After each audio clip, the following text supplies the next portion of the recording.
Hello guys, ito dito tayo sa Museo ng Gamo.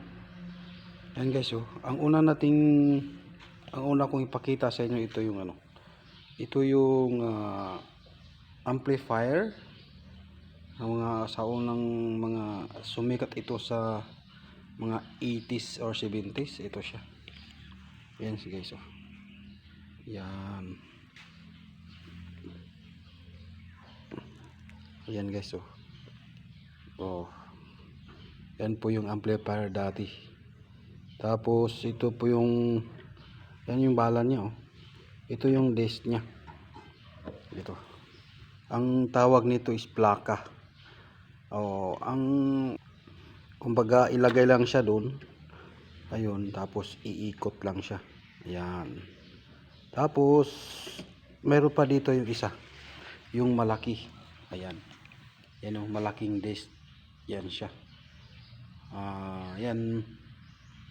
Marami ang laman nito. Yan, oh, dami.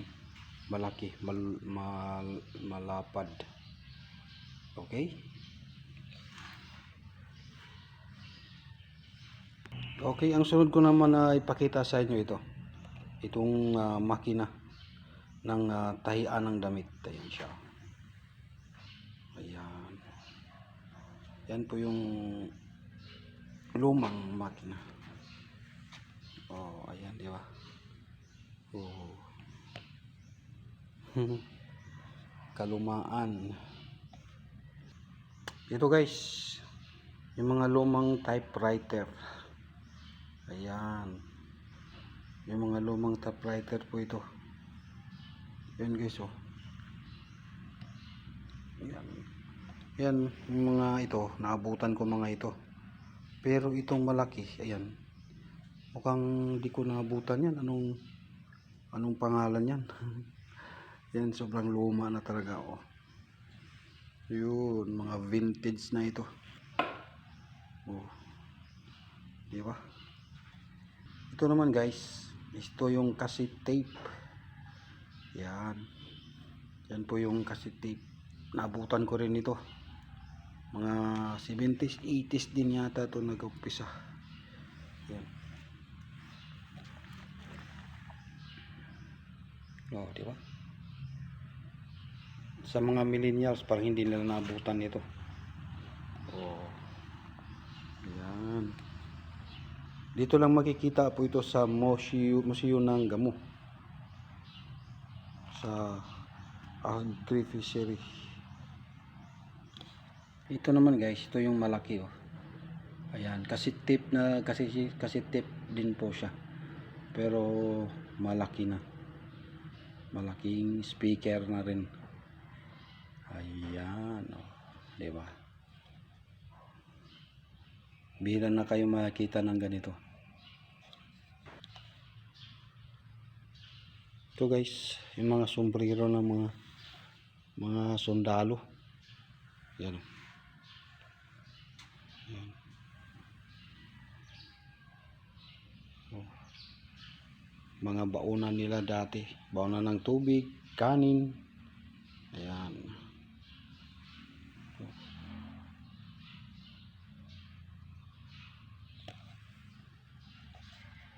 Yan guys, panggamit ng pangbungkal ng lupa.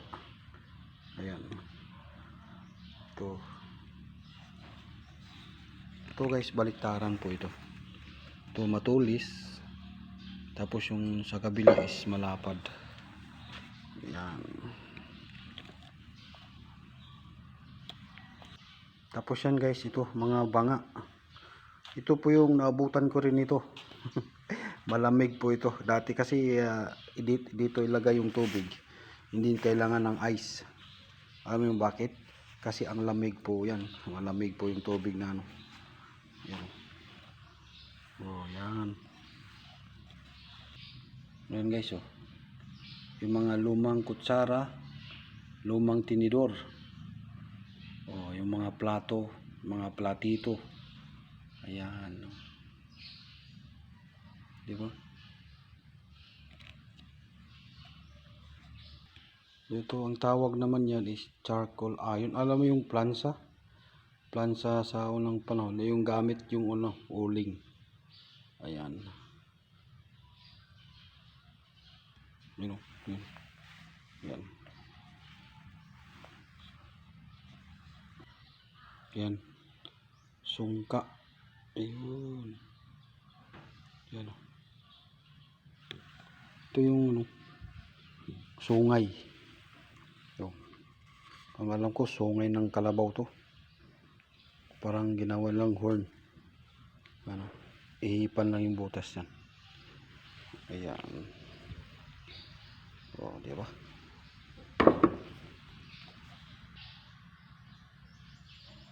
Yan ang mga libro. Encyclopedia. Ayan. Encyclopedia po yan guys.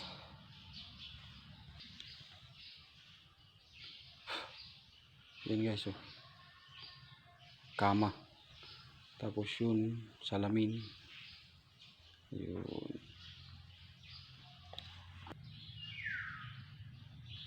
Istante. Yan. Yan yung ilagay ng mga plato.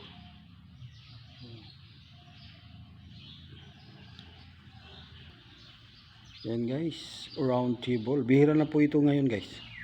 Itong round table na ito. Yung karyaman kasi ngayon, pahaba na. Oh, di ba? Bihira ka na makakita ng ganito.